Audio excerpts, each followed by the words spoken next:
I think I'm a clone now. There's always two of me just hanging around. I think I'm a clone now. Cause every chromosome is a hand-me-down. I think I'm a clone now. And I can stay at home while I'm out of town. I think I'm a clone now. Cause every pair of jeans is a hand-me-down. Opa Gundam style, everybody, and welcome back to WoW, Cool Robot. Wow. I was trying my Radio Shock voice there. Yeah. And I'm Jake. I use the he, him pronouns, and with me, as always, is Max. I'm Max, and I also use he, him pronouns. Jake, we're back at it. In the Krispy Kreme. We're back at it again in the Saharan Desert. Do some fucking sick flips in my Gundam. Kick over a dodge. People are dying. A lot of people are dying. Oh, jeez. Oh, beans, what have we done? It's went a little bit kooky. We got a little bit too nutty with it. But then we did some actual learning, and it was kind of cool. Yeah, then we actually learned a couple of cool things. I mean, we learned cool things about the show, both inside the show, and then we also learned things about real-life historical context. And the best fucking part is, Jake, we're now officially ahead of Mobile Suit Breakdown, which means you're hearing all these fucking facts from us first, baby. That's right. We're the brain geniuses until Mobile Suit Breakdown gets to this episode in, a week or two. Until then, I get to bask in it. But whatever, man. We're living in the future. Oh, shit. The future of 1986. What the hell? How does that even work? These episodes were good. I literally just watched them, as I usually do, where I just, get them fresh in my mind, as fresh as possible. I'll watch the episodes immediately before recording. It was a fucking good idea, because, my God, there's some good stuff in here. Ooh, yes. Yes, indeed. I think we might be out of the desert arc by now. Maybe. Maybe. It sounds like next week could be a different arc, and I don't believe we'll be in the desert anymore, so I think we've, fully completed the desert arc of the show, and I gotta say, I really liked it. It was really good. People said that this was one of the best or one of their favorites, and I absolutely believe it and understand that. I understand why. Yeah. I mean, we'll be talking about it. Fucking might as well talk about it right now. Jake, can you tell us about our first episode this week? Episode 30. Blue Team, Part 1. Rue wanders the desert, entering the village of Gardia. She pretends to be the girlfriend of a man named Ginnet in order to enter the village, and he takes her in and shows her to an underground city. At the same time, Glemy wanders the desert and is picked up by the Blue Team, who fight for African independence. In order to prove himself to them, he is ordered to enter Gardia and disable the city's control center. The Gundam team head to Gardia to resupply and search for Rue, and are attacked by the Blue Team outside the city. The leader is mortally wounded in the battle, and in his dying breath, he asks Glemy to fight for the honor of the Blue Team. Finally, the Gundam team decides to once again attempt to reach Gardia to find Rue. I like the Blue Team. Yeah, they're good guys. It's just there's something nice and simple about a team of Mobile Suit guys who I know that they have... Well, okay, again, there's some really cool historical context behind why they're blue, but I also just matching colors are fucking cool. if nothing else, it's cool that they have matching colors, It is my favorite color, so they already got the brownie points. There you go. Yeah, I mean the turquoise team doesn't quite roll off the tongue as much, but maybe one day I'll get my team. But yeah, so this delightful little episode. Rue's just fucking in the desert as usual. She's covering the core fighter with the some tarp, and she's heading into Gardia to get oil for it. And then immediately we also see Glemy in the desert, and he's just Glemy is on ideology mode this week. Glemy is just saying so much bullshit. I mean, when you're just stranded in the desert and you've got no one to talk to, you just got to talk to yourself and sit there with your thoughts. I guess. And then I think being in the desert broke him, because once he is reunited with people, he still continues to talk about ideology. But yeah, he's talking about how Zeon corrupted the ideology, or rather, the Zabi family corrupted the ideology of Zeon Zum Daikun. But as he's doing this, I didn't realize that this was actually happening. I thought he was doing a fucking thought bubble imagination of mobile suits. But no, it's just this big ass Zaku tanker just rolling up behind him. He's like, oh shit, I'm saved. And he passes out immediately. Yeah. So they pick him up and they're like, well, he's got a Neo Zeon outfit, so he might be useful to us. Dance, white boy, dance. And they pick him up. And then we cut over. We see Rue trying to get into Gardaya.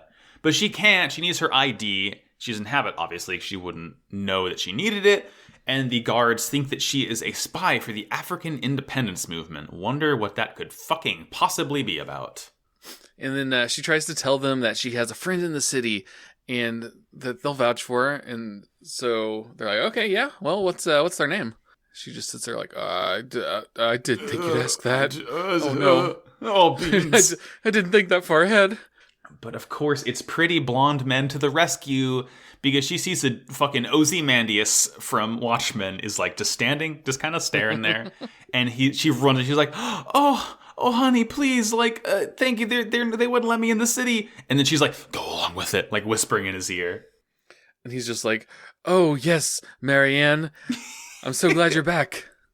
It's good. I love that. Like, I mean, he's kind of a fucking freak, but A little bit. It's just funny how immediately he's like, yeah, I'm in on this. And his name is Genet. I think it's Genet. Genet. Genet. Either way. It sounds like they say Genet in the show. That's what I'm going to go with for now. But like, you know, the soldier's like, I mean, I would have believed it, but Genet, how many girlfriends is that now? Like, this dude fucks. And as they're walking away, he tells her that he's an artist and he played along because he's just so struck by her beauty that he must paint her. Oh, you want me to nude model for you? And he's like, what? No, nudity is not the only form of art. You fucking plebeian. I'm gonna model you out of clay. I'm gonna fucking... He gets out his 64 pack of crayons and his finest printer paper and he just goes to fucking town. He also lets her know that they call European people around here, they call them Franks, which is important throughout the rest of the episode. Yeah, you don't want to be a fucking Frank. And if I was a Frank listening to this episode, I'd be like, hey, it's a good name, okay? To be frank. Yeah, that's it's the term for Europeans. It's the term for white people in Africa.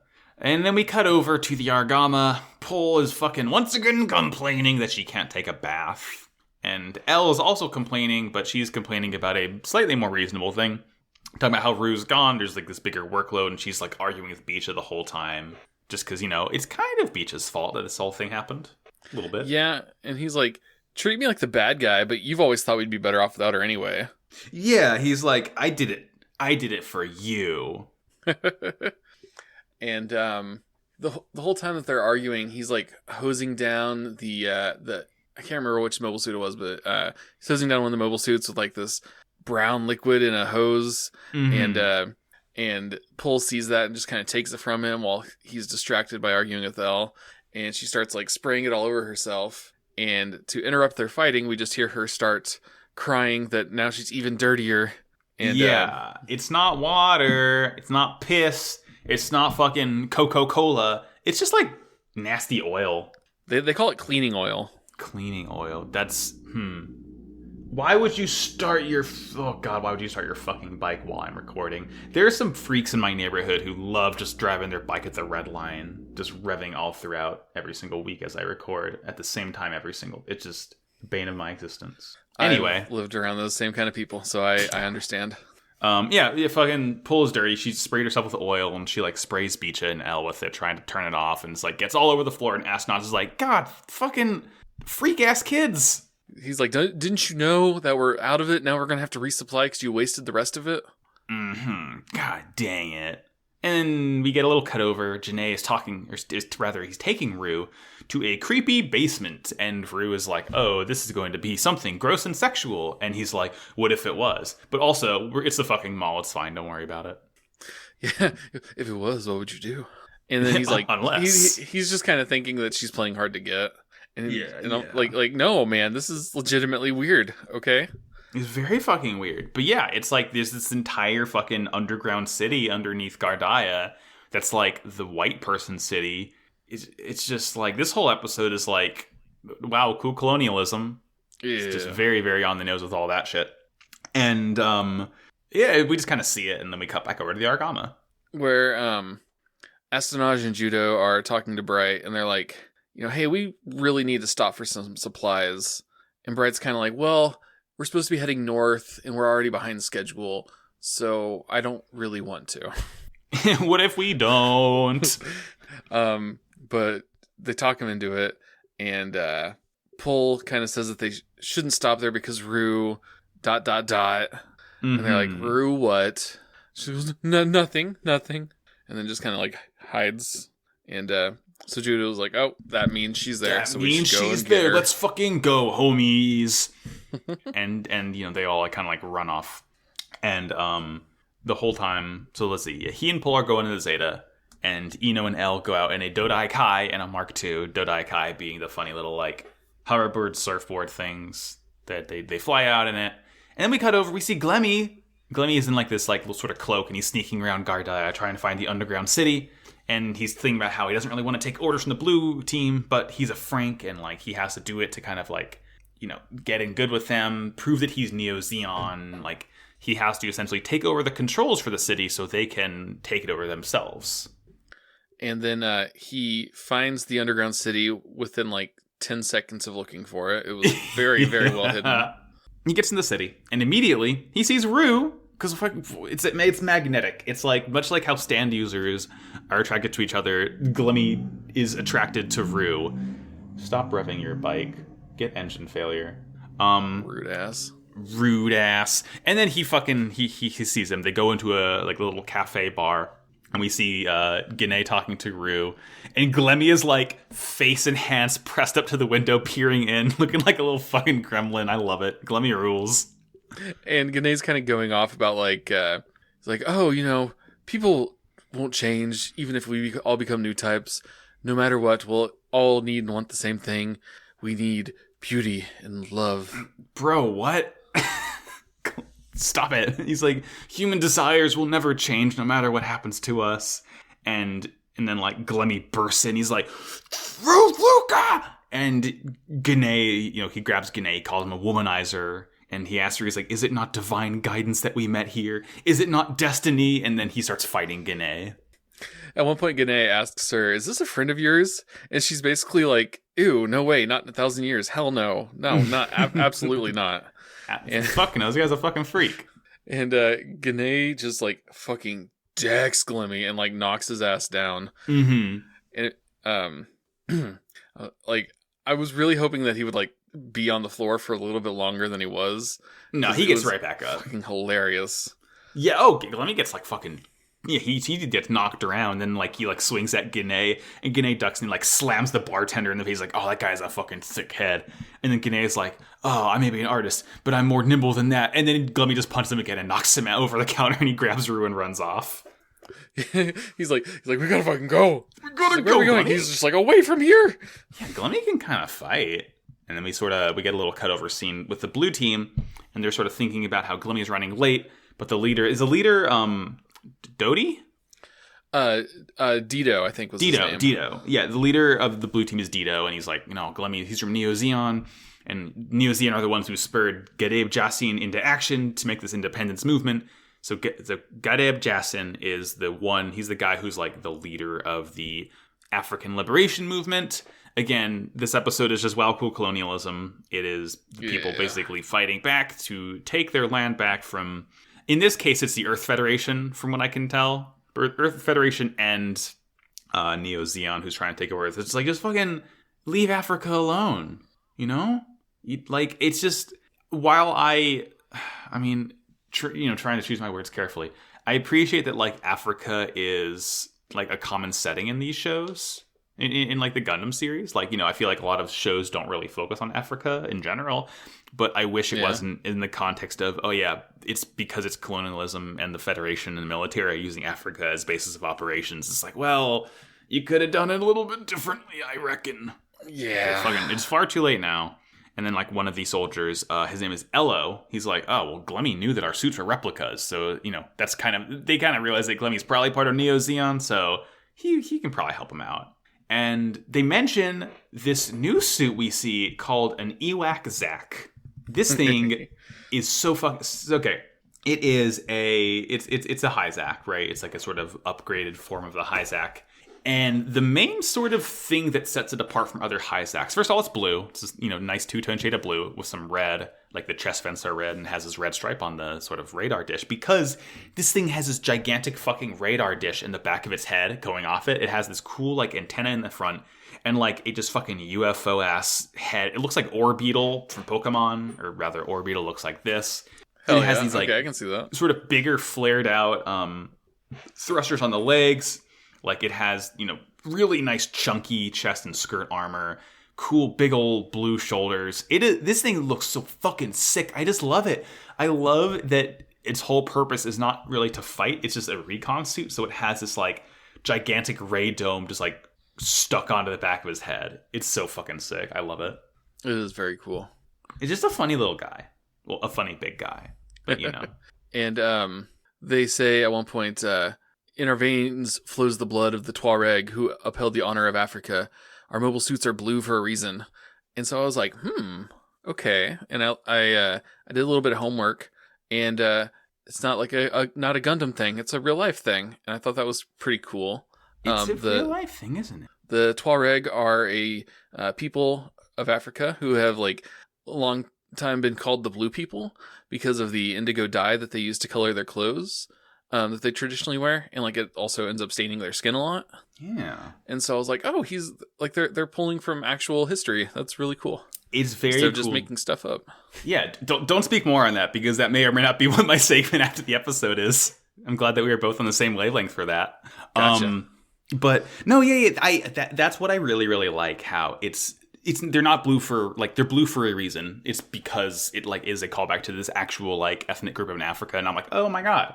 They actually did like an amount of homework and made it, made it relevant to the show in a decently respectful way.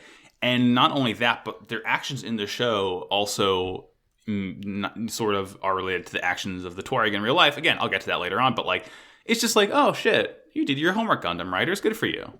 And they made me do some extracurricular reading, which I always... not always, but a lot of times appreciate when it's interesting. Learning is fun. Is fun. So yeah, back to the show. Elo runs off to sort of like go after them because the EOAGZAC picks up the Gundams incoming. They don't know it's the Gundams yet, but they pick up units incoming. They're like, oh, it's the fucking they don't know if it's AU or they don't know if it's Neo Zeon, but they want to take them down. And then we cut over again, and fucking Pull is complaining about the oil. Pull's just nonstop complaining these episodes, isn't she? Like more than really usual. Is. Man, maybe I wish we had a Pull that didn't complain. I'm looking into the camera. I'm looking directly into the camera. So anyways, they as they get closer to the town, the blue team suits fly at them and start to attack. Yeah. Pull like sort of realizes she feels a new type flash. She's like, uh-oh. And yeah, the Zaku sort of income. And the EOAGZAC is so cool. It's like we see like a desert Zaku that's painted all blue. There's a blue Gelgoog. The Zaku's like diving at Judo and attacks. And, sort of like, I'm from the Blue Corps. And, every single time he meets a Blue Corps guy, the Blue Corps is like, we're fighting for African independence. And it's like, yeah, fuck yeah, go you. Hell yeah. And then we cut over again. Glemy is talking to Rue. He's trying to convince her to join him. And like they're like sitting at this like cafe table in the streets. And they have these like cute little like pink champagne, like they're drinking some pink juice out of some champagne flutes. It's just like a fun. I want that. I want to know. I wish Colin was on. Maybe I'll ask them about it to see if they can make a Glemy and Rue's fun desert juice. Make that a real drink. But Glemy is sort of trying to convince Rue to join his side and to be with him. And the battle is going on. He gets distracted by it, and Rue's like, that's how I know you're not the real deal, because you got distracted by battle while trying to woo a woman. And then she just fucks off. And like he wants to chase after her, but he knows that this is like more important, so he runs like back towards the fight. Yeah, and Dido, Dode. I think it's Dido, but I keep on wanting to say Dido, like the musical artist. I was kind of thinking that too earlier. Yeah. So it's I'll say Dido so I don't get confused. Dido is here. Dido's in his Gelgoog, which is very, very cool, and he like knows it's a Gundam. And like one of them, I think Elo's like able to knock the Zeta, the beam rifle, away, and Dido's like, "All right, you fucking guard that thing because Zeta can't really fight well without it." And then we see Judo like sort of like peering from the corner of a rock like, I need that fucking beam rifle, dude. Yeah. Like he got away because there's like a little smoke or dust cloud, and they're looking for him, and yeah, he's just peeking out from behind that rock. He's just looking. He peeking. At one point, like he tries to launch some of the missiles out of his like hands, and Pole can sense that danger's coming, so she grabs the controls and yanks him back, and he dodges out of the way just in time. Mm-hmm. Yeah. Like it's like yank, and it's cool. We do get a short little cutaway too of Gane. He sees Rue loading up her, like, I don't even know where the fuck she got this truck, but like I think she probably had it. No, because she wouldn't have had it because she can't load a truck into the core fighter. Anyway, Rue's in a truck. I think she just stole it. She probably just fucking stole it. It's Grand Theft Auto. We love it. She's loading up with jugs of oil to put in the core fighter. And he invites her underground. She's like, oh, fuck you. And she just drives off. And she's like, I'm not going to be a security blanket for an insecure man like you. And I'm like, yeah, okay, Rue's starting to get fucking cool again. I think Rue, honestly, everyone in the Argama, even Problem Boy, are like in my good graces in a major way after these episodes. I think they're all just good now. I think they finally learned how to do it. At one point, she slaps the hell out of him, too. And I'm just like, ooh, yeah, you love to see it. Girl boss. Gundam's nothing but girl bosses. Hell yeah. But yeah, it's more fighting. Glemy is like rides a motorbike up into the battle and like, pull new type pulls judo pulls uses her new type powers to pull the Zeta and Judo away from fighting Dito, and he ends up like shooting Dito down, but like doesn't kill him immediately, but he's like mortally wounded, and the Gelgu is like shot down and disabled and it's like on its back in the desert. And Glemy, it like sort of runs them off when he arrives driving that Zaku tanker who's like firing on them, and they all go away. And sort of as this happens, Rue is driving and she sees the Gundam team retreating, and she's like, I didn't need to worry about them after all. Good for them. Because I guess she probably figured they were just going to like get killed and die in combat without her. Hard to say. And as the Gundam team is retreating, Pole can like kind of sense Rue somewhere in the city.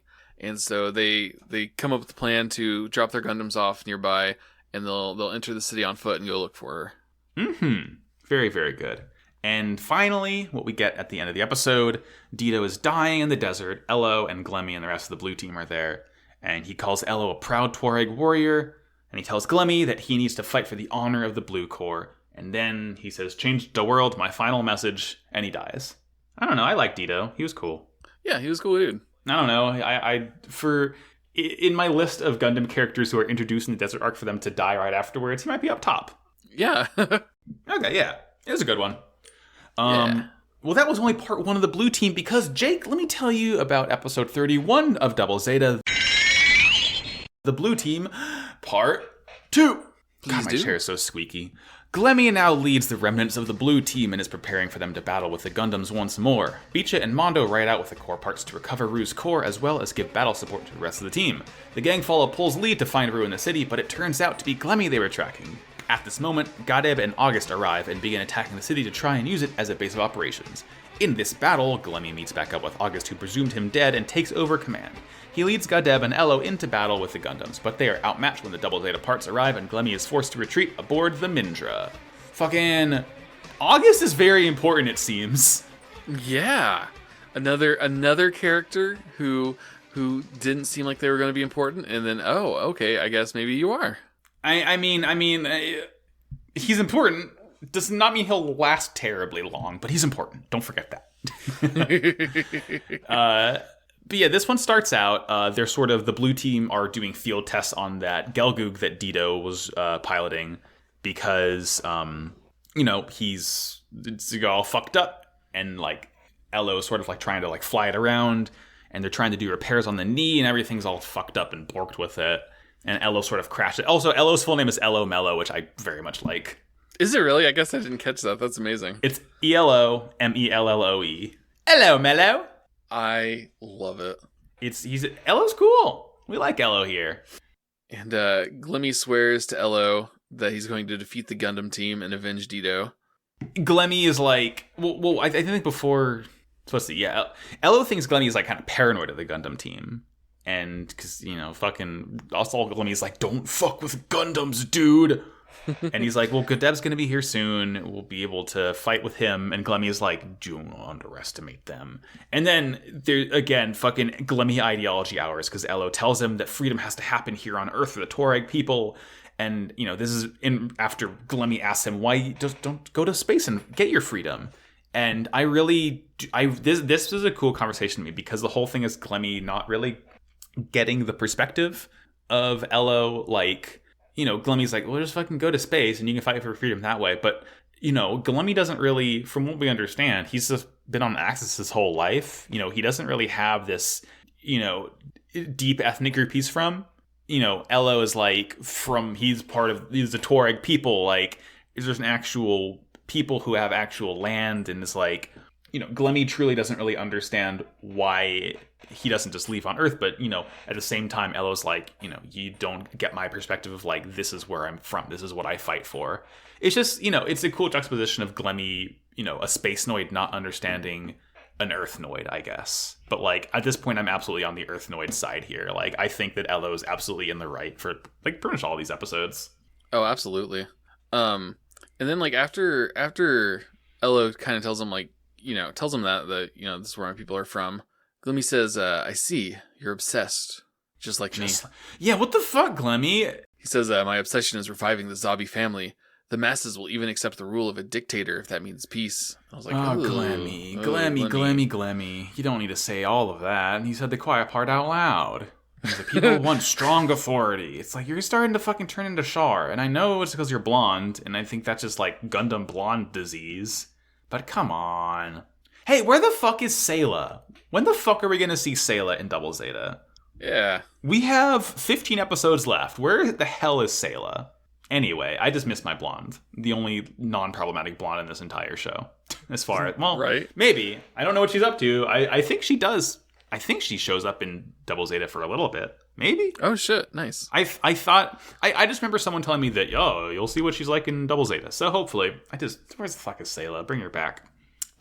We miss you. We miss you, Sayla. Where's your gold bars? Anyway. So yeah, Glemy says some weird shit about dictators. And he swears on Dito's grave that the blue team will spread the Tuareg throughout the Sahara. It's like, okay, I appreciate that you've just met this group, but you're willing to fight for them because you believe their cause is just one, even though you just said some weird shit about them going into space instead. Whatever, Glemy. It's like, oh, just ignore that. We're cool, just, right? I said the quiet part out loud again, not being Saji's. Oh, no. And back on the Argama, Bright calls Beecha and Mondo to the bridge. He wants them to head out in the core top, and they're like, oh, you want us to check on the Gundam team? He goes, well, yes, that too, but mostly I want you to look for the core fighter Rue took. Mm-hmm. And they're like, oh, you want us to find Rue? He's like, no, I don't care about that. No, I just want the core fighter. To find Rue's hardware. It's fucking... That she stole from us. Hey, I hate Bright. Bright fucking sucks. Go away. But for some reason, Beach is going along with it very, very well. And as Beach and Mondo are walking to the hangar, Mondo's like, bro, what the fuck? And Beach is like, I made this mess. I'm going to fix it. I'm the one who drove Rue off, and I'm going to get her stuff back. And I'm like, wow, shit, Beecha, you're so fucking mature. Good for you. I'm just happy to see Beecha, like, taking responsibility for once. And Mondo even kind of reflects that, too. He's like, you sound like a completely different guy. Yeah. Good for him. Yeah. And speaking of a completely different guy, as they get in their flight suits and they get in the core and fly out, we see Shinta, who's like wearing a flight suit, and he's like doing the runway operator waving the little sticks around. It's like, what the fuck is Shinta doing here? Actually doing work for once. I thought it was so cute. I loved it. I was like, oh my heart. Where's Coom? Is Coom like also wearing a cool space outfit?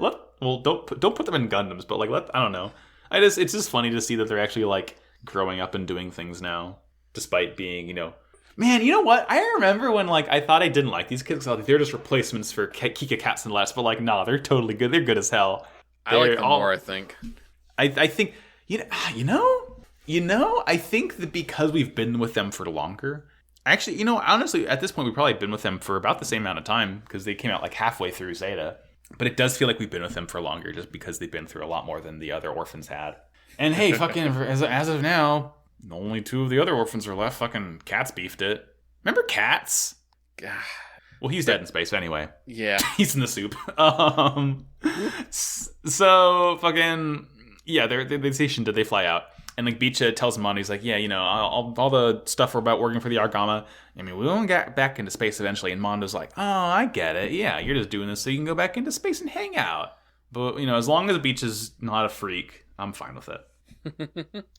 He can pretend he's not a freak, but as long as he doesn't seem like a freak, that's fine, even if it's an act. Yeah. So let's see. Elle and Ino are spying. They're waiting for Rue, and they're sort of talking about Judo and Pol. And they sort of talk about how Pol knows Judo better than any of them do at this point. They've been childhood friends, but Pol's a new type, and they just like can't really compete with that. And speak of the devil, and he appears, Pol and Judo roll up here. And Pol's like, all right, we're going to go into the city. Pol's pretty sure Rue is there. And fucking, as soon as they leave to go find Rue, Rue rolls up into like the pit where they stuck the Gundam. And she is pissed. She's very mad because the mobile suits are just sitting there by themselves. Nobody's watching them. And anything could happen. They didn't even try to hide them. Yeah, it's like they just barely covered it in tarp, and Rue's like, what the fuck? Come on. It is amateur hour here. And so she drives off, and then we cut back to the city. Gane is sad, drinking at a table. And Glemy finds him, and he sits down with them, and he goes, we're comrades, you know. Two men who have been rejected in love. Yeah, it's funny because like my notes say Glemy shows up and says 2 men in love should be able to drink together, and I realized that writing that has a completely different tone than what Glemy says to G'day, but like, I don't know. Glemne. That's their ship name. I've made it real. There we go. Two blonde fail men. Gane just starts busting up laughing at him. Mm-hmm. He's like, oh, you're in love with Rue, you little stinker. And Glemy does not take this well. He was trying to have a serious moment, and so he just fucking decks him yet again. Glemy, violence. It's not becoming of you. You're supposed to be a nice little blonde boy. You're not supposed to be some hulking brute. Rude ass. So the kids are walking through town again, and Pol has a feeling, and she's like, oh, dang it. Oh, beans. This is Glemy. This isn't Rue. That's not Rue. That's Glemy. And I'm trying to make in my mind's eye, I'm imagining a joke about the soup and how she was actually making soup without Rue in it. The culinary joke is there. I'm not skilled and I'm not strong enough to finish the joke, but pretend it was funny and complete, and everyone laughs and applauds at me. Thank you very much. Thank you, Jake.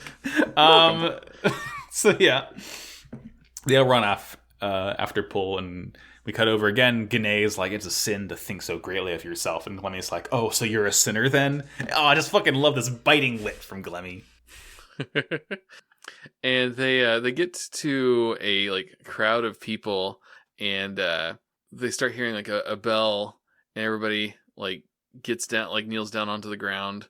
And for some reason, they decided to make everybody gray in this crowd. At first I thought it was like Pol is trying to like isolate Glemy's signal new type wise, so that's why everyone else is gray. But yeah, just the whole scene, everyone's gray. I don't know if they just like decided to draw it that way. It's very weird, but like, yeah, it's the prayer time.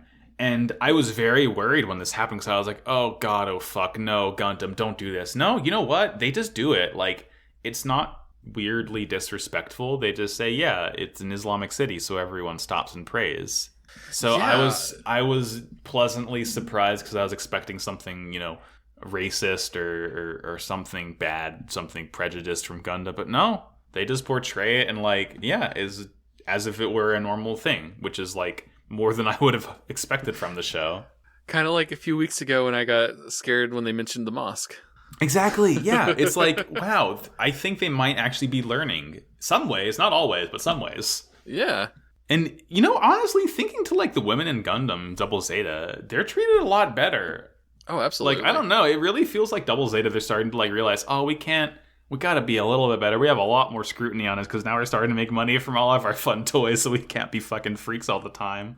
I'm not gonna complain. But because everybody has kneeled down to start praying, they see Glemy standing like across the crowd, and he sees them. They all make eye contact, but before they can really do anything, Elle like points up and is like, "Oh, look over there!" And the Mindra is here. Oh fuck! It's rising up over the horizon. Yeah, and Glemy knows that August is piloting it. And then we see like a bunch of Zaku's tankers rolling up on the sort of ridge above the town. And this is not fucking good. And yeah, they realize it's Gadeb who's like leading this. And he says like he's going to take over Gardaya as the independence movement's base and begin just like fucking the city up entirely. And they don't hesitate or wait at all. The Mobile Suit Army just basically, as soon as it arrives, starts zipping towards the town and like launching missiles just straight into the city. I won't hesitate, bitch. They go off. And yeah, like Gadeb wants to sort of destroy everything that's corrupted by the Franks. And Elo is like, what the fuck is Gadeb doing? And he's like sort of goes out in the Gelgoog. And August is in the Mindra commanding all the fighting. And he wants only the above ground part of the city destroyed because, he wants the underground part to use as the base. And he's like, and if we take it fast enough, it can be my own base. So, clearly August is just using Gadeb right now, but he doesn't really care. He just is like, furthering his own ambitions because he's the one in charge of the Mindra because Glemy's basically dead in the desert for all he knows. And the kids are running through the streets when one of the enemy suits spots them and like it turns to attack them. Even though, they're just civilians. Uh-huh. When Ella's Gelgoog swoops in and smashes into it. And he starts yelling at the guy. He's like, what are we fighting for? A ruined town can be rebuilt. But children? The lives of children? And I was like, oh, fuck yeah, this guy's going to swoop in and be a hero. Yeah, and he does. And he fucking, takes him down. They're like, okay, so we take advantage of this runaway. And then Glemy, also in the street trying to stop Mobile Suit all by himself. He like stands in front of Gadeb's Dwaj and he's like, take me to the Mindra. I need to speak with August Guidon right away. And then August realizes he's like, fucking shit. He thought Glemy was dead and he's like, okay, I need to be very careful because he knows how dangerous Glemy is. So he basically was like, all right, yeah, land. We need to talk with this fool right away. Dangerous little blonde man. And then we see the kids get back to where they left their mobile suits and oh, they're gone. They're gone. Oh, fuck, dude. Yeah, Pole's all freaked out because she mixed up Rue and Glemy's vibes. But Rue is there. Yeah. She's just like, we just get this cute little scene where she just like pokes her head out of the core cockpit. And like, Judai, fuck, there it is, Yu-Gi-Oh! Judo admits that the Argama has totally fallen apart without Rue, and Elle kind of has to apologize for her because they think that she just ditched all the Gundams, and she's like, I fucking buried them because you didn't. And like, it's like Rue's fine again. Everyone's happy. No one's being rude anymore. And then we cut back to town, and Elo is just taking out suits left and right. He is fucking everybody up. Mm-hmm. It's just, Elo on the warpath. And then Glemy meets with August. And August is like, oh, I allied with the Blue Corps to find you, Glemy. And Glemy's like, yeah, I know you're fucking lying to me. He tells... Who, me? No, not at all. No, he does the Bryan Cranston me.gif. And he's like, where's Gadeb? And then Gadeb's in the Dwaj right behind me, like blinks his mono-eye camera at him. And he sort of tells him the Dito's dead, all the Gundams are incoming, and Gadeb goes off to fight them, and Glemy's like, you're just the king of a molehill. I was like, rude. He just helped you out. He just brought you up here, man. And I get it, because, Gadeb is... Glemy thinks that Gadeb's, goals are too small scoped compared to Glemy's, which is true, because, Glemy's whole thing is that he wants to be fucking space Joe Biden instead of just, ruling part of Africa. And Glemy's like, if you're going to be... What does he say? He's like, if you're going to be the king of something big. But then, at that point, Gadeb meets up with Elo, and Elo sort of challenges him for allying with the Franks and space people and forgetting about independence, only fighting for glory. How fucking dare you, Gadeb? Space people don't understand the desert heart. That's true. I believe it. And Glemy heads out in... oh, crud, what was he piloting? Glemy gets in a Dryson. Yeah, Glemy gets in a Dryson, and he kind of interrupts the two of those two of them fighting, saying, hey, we need to work together to carry out Dito's will. And as he says that, the Gundam team approaches. Yeah, it's like, oh, speak of the devil, fucking shit. Yeah, Glemy sort of unites them together, and Elle is fighting Glemy, and Judo is constantly distracted, And, like, he sort of sees L getting attacked, and he sort of dives in to stop, but then, like, Glemy kicks and shoves him out of the way. And at this point, I freaked the fuck out, right? Because, like, it looks like L's about to get fucking axed. And then Eno and Pol dive in with the Dodai, and it gets axed. And, like, you know, the color cuts out, and it's, like, just, like, all, I think it's, like, all, like, red and pink. And, like, I'm like, are they just gonna fucking die? But no, they just crash the Dodai, and, like, we see them run out before it explodes. I was like, oh, fuck, don't scare me like that. I seriously thought Eno was about to eat it. Like, I don't want Eno to eat it. Eno's too me good. Neither. He's a sweet boy, but I really thought that he was just about to. Whew. It was very fucking scary. L and Judo are back to back with each other, and the enemy suits are surrounding them, and they're getting kind of worried. But then they see Bicha and Mondo show up, like fly in just in the nick of time, and they form the Double Zeta and join the fight. Yeah, it fucking rules. And like, you know, Elo eventually has to, like, get down, Mr. President, for Glemy, and, like, push them out of the way.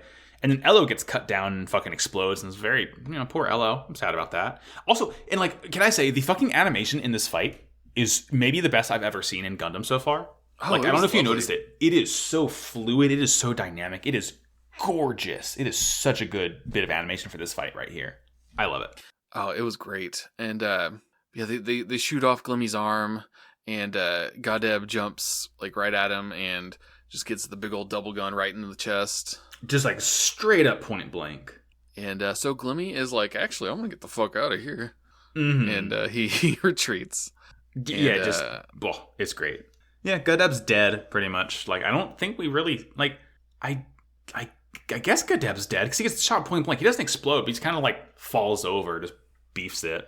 But he has to be dead. He kind of gets melted. yeah, and like Glemy's gone, and then like, and the last fucking scene in this episode is so funny because Gane is just sitting. He's sitting at that cafe table with like a broken champagne flute with the drink still in it. He's like, "War is the death of civilization, bro. What the fuck? Why didn't you go downstairs?"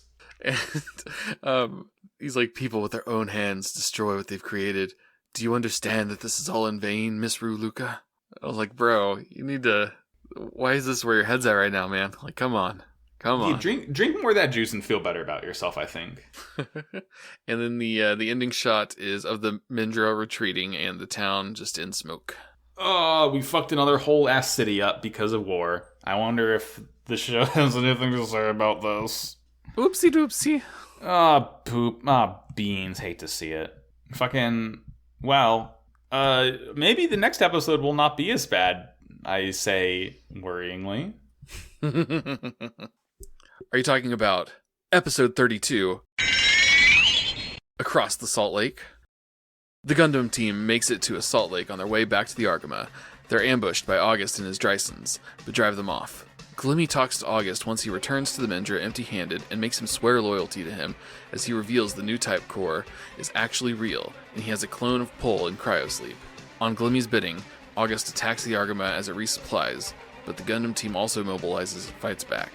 Eventually, Judo defeats August and once again drives off the Neo-Zeon forces, and the Argama makes its way to Dublin. There's fucking clones now! Yeah, I screamed. I was like, no! It's fucking Kyle XY! I was like, there's clones. Sooner or later, I'm sure there's gonna be fucking time travel, and I'm like, ugh. I hate clones, I hate time travel.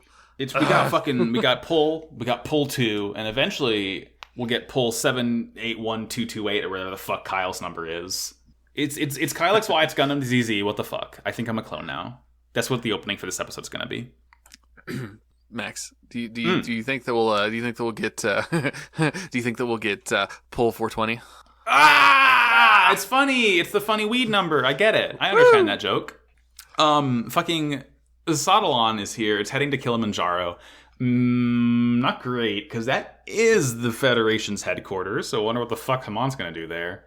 But she's like, alright, I miss my neighbor Yabi, my princess, and we have to go to Kilimanjaro now. Please hang tight. And Minerva's just sort of standing there like, okay, bye. Yeah, she kind of looks at her like, okay. Alright, yeah. And then Hamon goes in the elevator, and like, what the fuck? She had an older sister? Yeah, we get some Hamon backstory. What was her sister's name? Which, I mean, she's I don't dead. think it says. Because Hamon says that her sister died in battle, in like the outer reaches of space or whatever.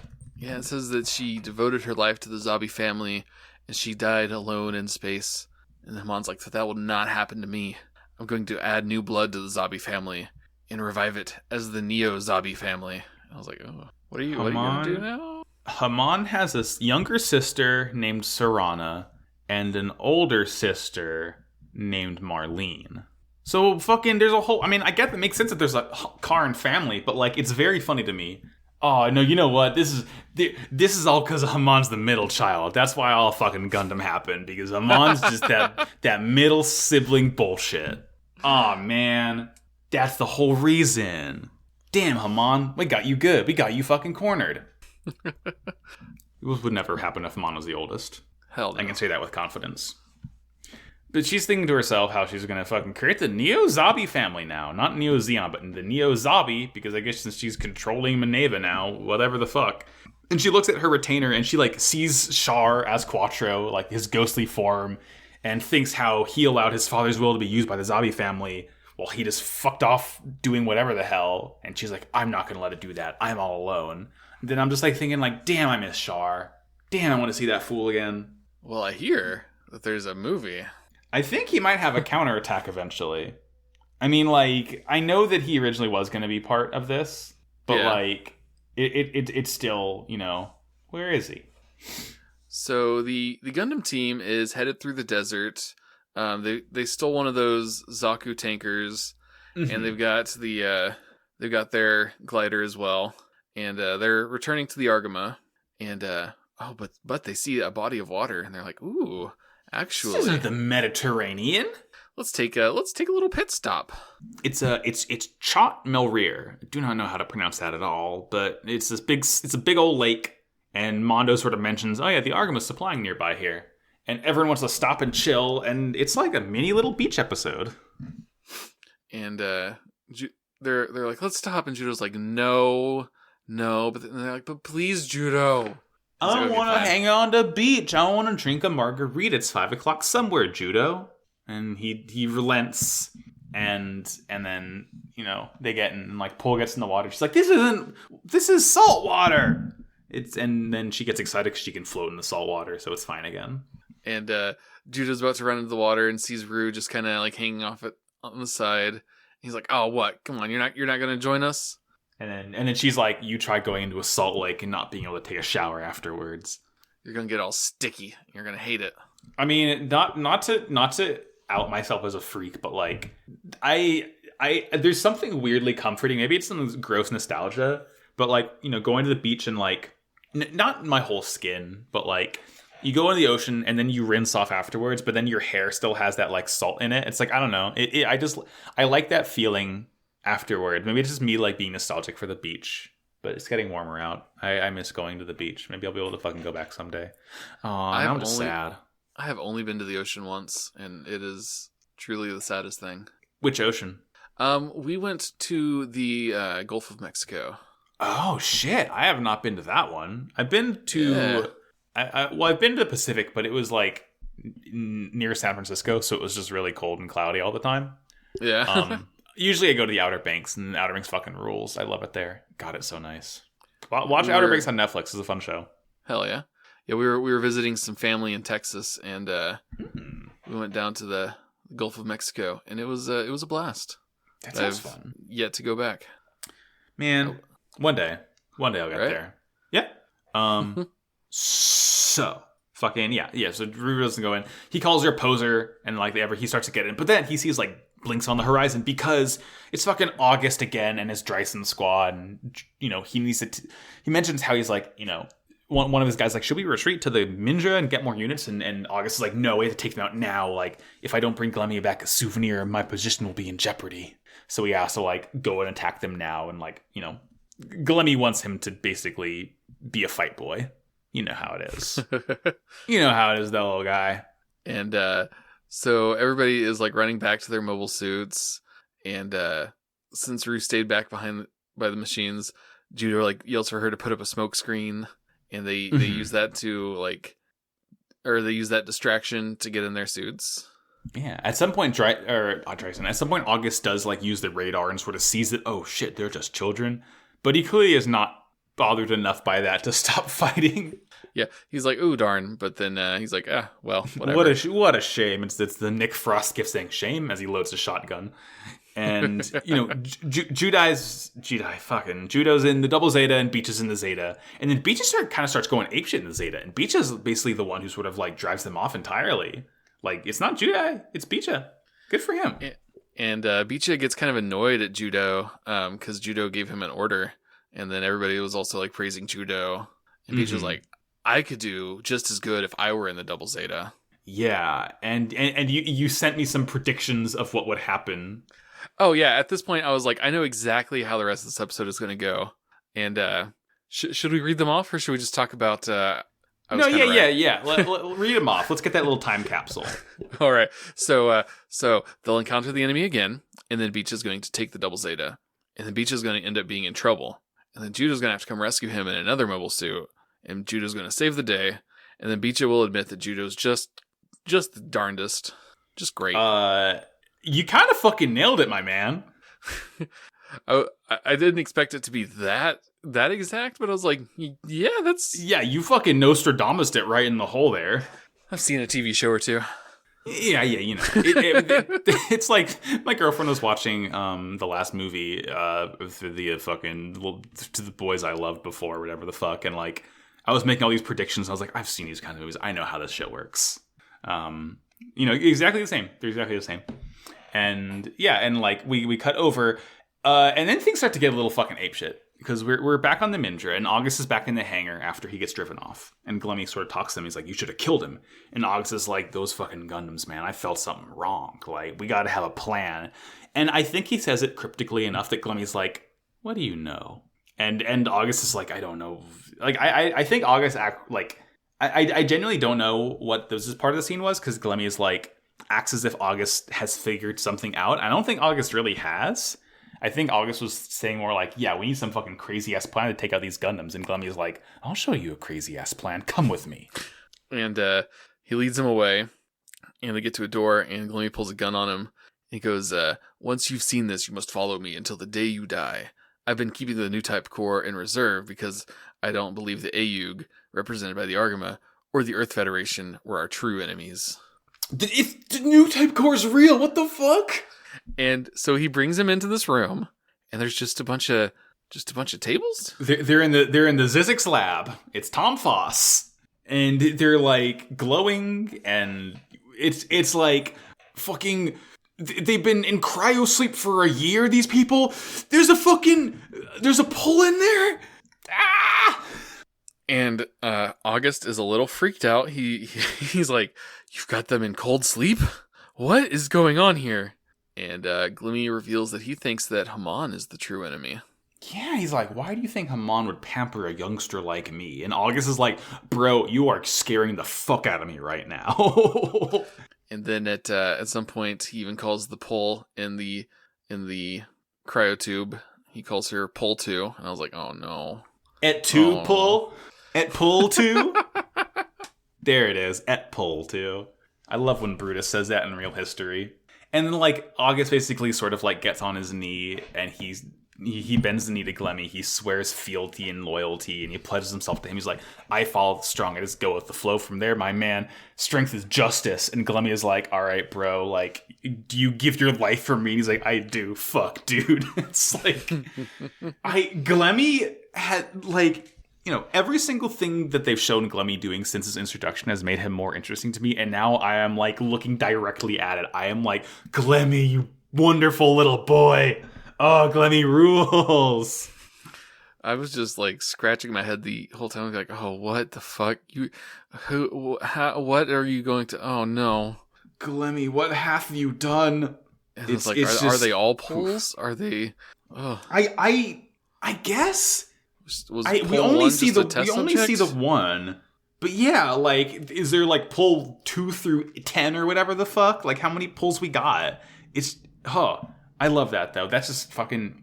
It's like the new type core of all being clones of a bunch of little freaks, and I guess he has regular pull. So is Pull a normal human, or is Pull also a clone of someone else? What the fuck? My mind is racing. And like, is the pole that's out just a test subject? Like that's the thing. I feel like the pole that's out is the one that like A is there to throw people off the trail of Glemy having a new type core, of him being like, no, I just have Pole with me. Like she's the one I'm taking care of. But I think also Pole doubles as like, yeah, I have Pole here to kind of like keep track of, so I see, so I know how to work with the other Poles when they get fucking woken up. Yeah. I don't know. It's fucking crazy. And yeah, like I say every time we talk about Glemy, I can't wait to see where it goes from here. Oh my god, Glemy Toto! I love this little funny guy. Good shit. What happens next? What do we cut to? So next we are at the Chot Melrear like little area where they're getting resupplied, and Bright is talking to one of the AU guys there, and he says that their next assignment is to go to Dublin because there are Federation leaders who fled Dakar there. Mm-hmm. And then as they're in the middle of discussing this next assignment, the sirens blare because enemies are attacking. Wee woo, and the Federation guy Bright was talking to just like immediately burns the map that they're using. Is funny. Yeah, he had a Zippo just ready. Oh, he's like, that's his favorite part.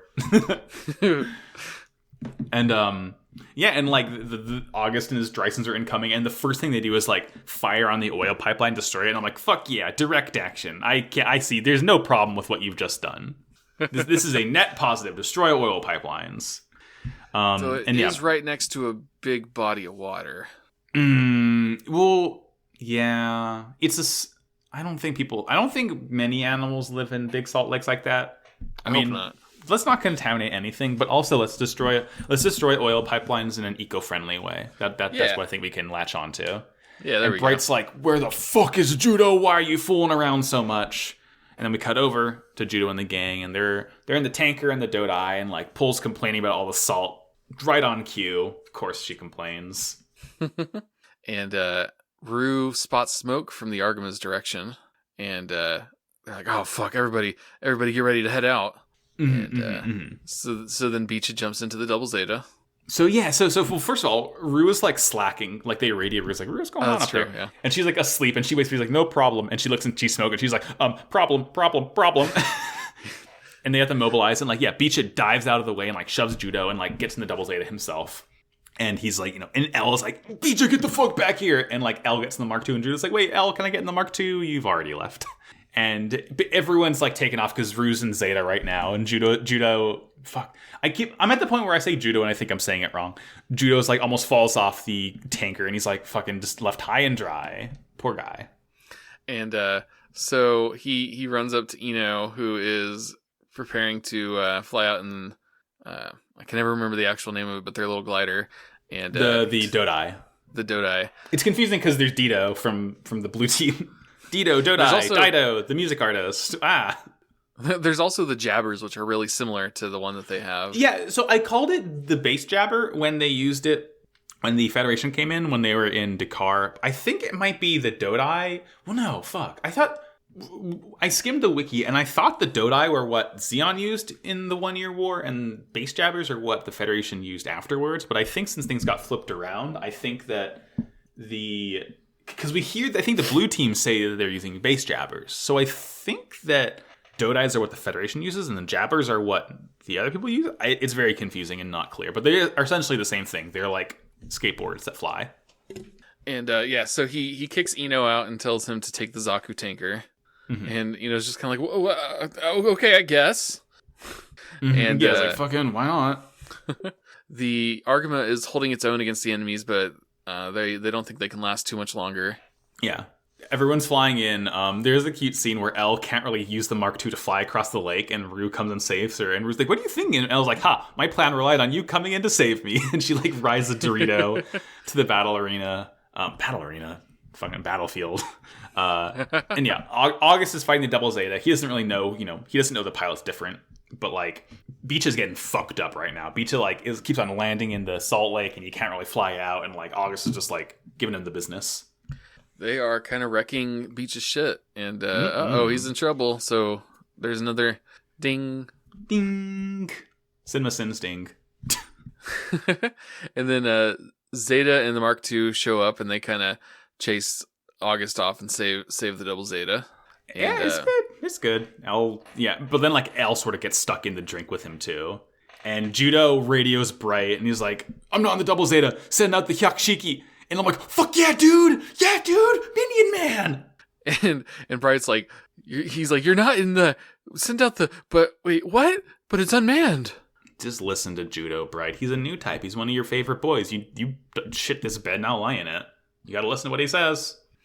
And Judo has Pull take the controls, and like they sent the Hyakushiki out on one of the gliders as well. And he's like, "Okay, line it up so I can jump down there." I was like, "Oh, that doesn't seem like it would work all that well," but very dangerous, but works out perfectly. Like Judai, it's like kind of lined up, and Judo's like dives out of it as Pull angles it closer to him, and like he gets inside, and it's just fucking cool. Like he does it because Judo, fucking one of them ace pilots who can just get in anything and pilot it well, except for the first couple episodes of Double Zeta. God, I remember when he just like Mr. Magooed his way through fights. Oh, wasn't God, that a was trip? funny. I like. I appreciate that he's a really good pilot now, but I also kind of miss when he was just like a bumbling fool who somehow won fights. Remember Mashmer? Where the fuck is Mashmer, Jake? I was wondering about that today too. I'm looking at our poor simp sector channel, and I'm just like, I know. Oh boy. I mean, at this point, Glemy's a simp. We can probably Yeah. put Glemy in. He's a simp for Rue. Sure is. Oh God, and so is Gine, but he's whatever. We left him in the desert. With this funny little drinky drinks, yeah. Yep. Judo's going apeshit in the Hyakushiki, and he starts to fight August in the Dryson, because, August is, like, going after Elle and Beecha, who are, like, completely stuck. Beecha can't use his Verniers to get out of the Salt Lake, and August, like, knocks the beam rifle out of the Mark II's hand, and, like, Judo's fighting him. Wow, I'm, like, really bad at this name today. And, like, they're both on their little, like, skateboards, and Judo is like using the beam rifle's bayonet as a beam saber to like clash with August. It's so fucking cool, dude. And but the fight doesn't last for too long, because eventually Judo gets him and he like chops off both of his arms and like slashes through his chest. Mm-hmm. Yeah, he like knows because he's mentioned, he's like, "I know all your moves by now, you old fuck." And he cuts it into three pieces. He like cuts it like on either side of the torso, kind of. It's a very cool shot. And like as the Dryson starts exploding, it like he's like, "I'm gonna go back to pilot the Mindra," and he like incinerates, explodes, dies. Very, very sad. Pour one out.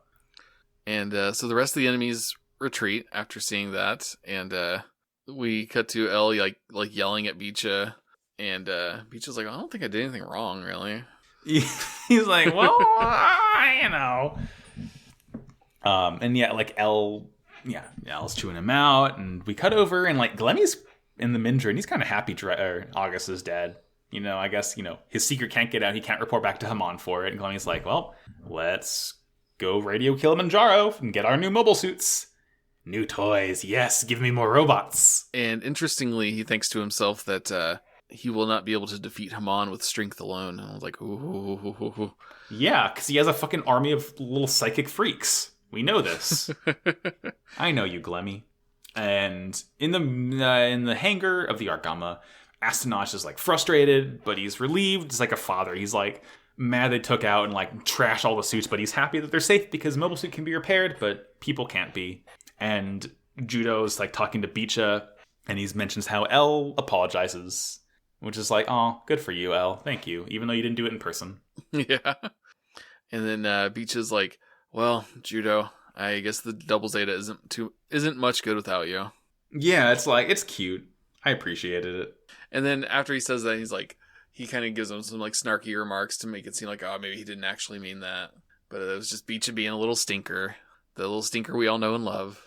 Oh, we love him. He's cute. He was just like, "Oh shit, I got sentimental for a minute. Let me talk shit real quick." Yeah, everyone's all embarrassed. and then someone and Pull's like, "We'll take a shower. Bright says we're allowed to use the water," and everyone's like excited, running off into shower time. And then we just get one last shot once again of Glemy standing over Pull too, is all menacingly, and it's like, "Oh fucking, we got clones now." I just had the Weird Al song pop into my head. It's gonna be the opening for this episode. I think I'm a clone now. A clone now. Good song. Thank you, Weird Al. Anyway, Jake, I'm going to continue your bit from before. I'm going to tell you a little bit more about the Tuareg people. Because we were on the same wavelength, and I, like you, looked it up after I watched the episode. I was like, oh, this is like completely real. This is like my little Wikipedia analysis PowerPoint for you. It's not a PowerPoint. I'm just going to use my words. But the Tuareg people, they are a large Berber ethnic federation inhabiting the Sahara from southwest Libya to southern Algeria, Niger, Mali, and Burkina Faso. So this kind of like this, their area is like sort of like west central Sahara kind of. There are about 2.5 million Tuareg people today, which is quite a bit, considering of how like long they've been around. Their language is also called Tuareg, which is kind of their collection of languages, and it belongs to the Berber branch of the Afro-Asiatic family of language. So this is like an entire like ethnic group that Gundam kind of did their research on. And like you said, Tuareg, they're called they're called the blue people rather because of the indigo dye they wear that often stains their skin, which is, the main inspiration for Blue Team in this case. They were very influential in the spread of Islam to Northern Africa. They were traditionally a Muslim people. So, and again, the village that we go to in this episode in like, I guess it's like Morocco or Algeria or something. I think they're in Algeria right now. It's a Muslim village because they all pray to Mecca. So it's like, I'm constantly amazed that Gundam did their research in a decently respectful way for once, Yeah, it's very surprising, but it's very nice. It's refreshing, yeah. The Tuareg control a lot of Saharan trade routes and were also influential in a lot of Saharan conflicts throughout history. The name Tuareg is debated of origin. Possibly, I think the main hypothesis on what they're named after is derived from the broken plural of Targi, a name formerly meaning inhabitant of Targa, which is the Tuareg name of a region of Libya known as Fezzan. So kind of named after the place they're from, potentially, because we don't really know, because they're very old, because they originally moved to the Sahel region of the Sahara under their first queen, Tin Hinan, between the 4th and 5th century. So this is a group of people who are like 1,500 years old-ish, which is pretty impressive that they're still around. Hell yeah. They're commonly known as the Veiled Ones through their interactions with people throughout history who've, visited the area and met with the Tuareg people. Oh no, Craig. Oh boy. Oh no. It's okay, we're nearly done with the episode anyway. Let's see.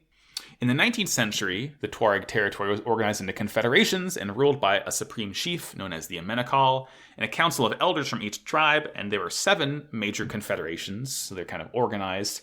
And they originally held off French invaders, and they did so for decades pretty much. They weren't forced to sign treaties with the French until 1905 and 1917, and a little bit, part about the conflict with the French invaders is Wikipedia says the French didn't do much to alter the ruling structure of the Tuareg. But fuck them. Fuck colonizers. Fuck the French. I'm glad that they all got destroyed in Splatoon 3. Hell yeah. Let's see.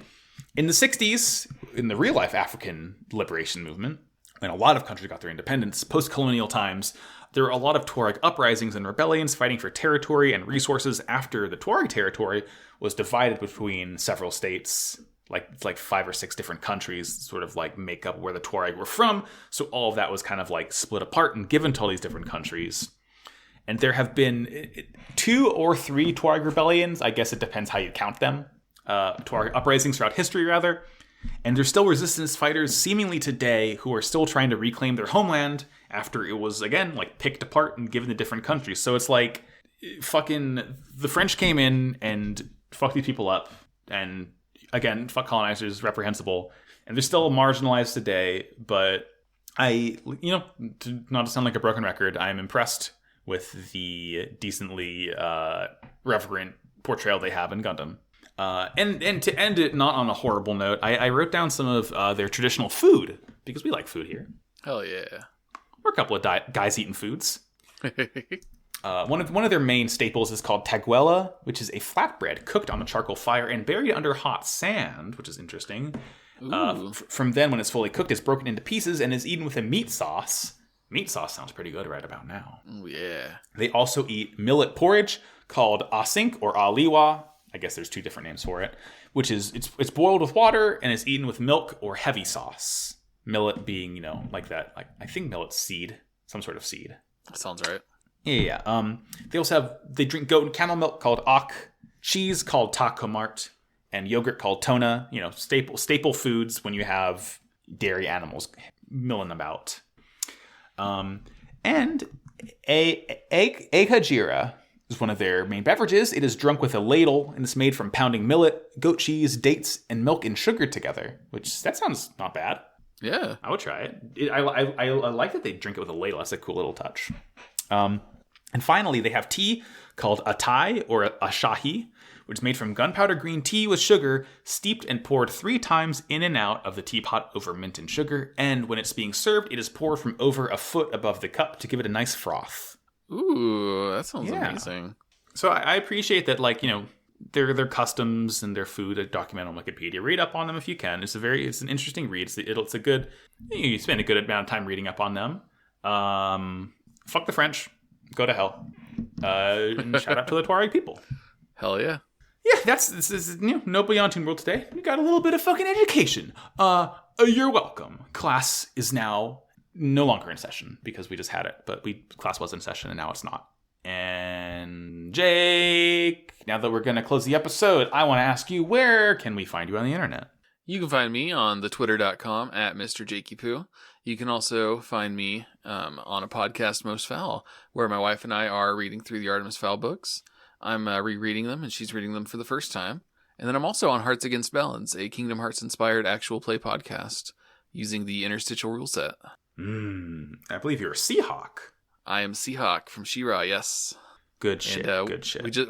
We just recorded a one-shot where I played as a little guy you might have heard of before. He's actually 2 guys. They got crazy hair. 2 guys, crazy hair? Thing 1 and Thing 2? Yugi and the Pharaoh. Oh, shit. Someone should make a podcast about that show. You know what? I would listen to that, I think. I'll talk to my people, see if I can work something out about that. Hell yeah. So anyways, Max, where can we find you? Oh, yeah, unrelated, I have a Yu-Gi-Oh podcast called Pot of Greed, the number 1 only Yu-Gi-Oh podcast made by Capricorn. That's on Twitter at Yu-Gi-Oh! I'm falling apart. That's on Twitter at Pot of Greedcast. My other show is called Slappers Only, a video game music showdown podcast. We will be recording, when this episode goes out, we will have recorded our episode on Hollow Knight. Funny little bug game. I don't know what Jordan's going to bring next because we had to postpone a recording that we usually do yesterday at recording time because Jordan's neighbors were playing jazz music because I guess they were inspired by our Persona 5 episode. Check that out at slappersonlypod.com or slappersonlypod on Twitter. And then I'm also on Twitter myself and Instagram at maxabajillion. Jake, also, hey, another question for you, buddy. Oh, yeah? What's that robot of the week? That robot of the week is... Oh, yeah, I was actually preparing this one for last week, then I realized it wasn't my turn. Alpha from the Power Rangers. Ay. I like Alpha. He got a funny gumball head. Yeah, he's Alpha is just the little helper to Zordon, and he kinda talks like this, and he's like, ay, Rangers! Ay, Dios mio. And yeah, he's just a fun time. Good shit. Thanks, Alpha. I forgot to mention earlier, Noisepace is our podcast host. Noisepace.xyz. Check him out. Wonderful website, wonderful podcast. Thank you, Matt. Okay. We got it. Let's put this one to bed. All right. Good night, everybody. Good night, everybody. In the words of Alpha from Power Rangers. War is bad! Wow, cool robot! Ay. That was a pretty good Alpha impression we had. Hell yeah.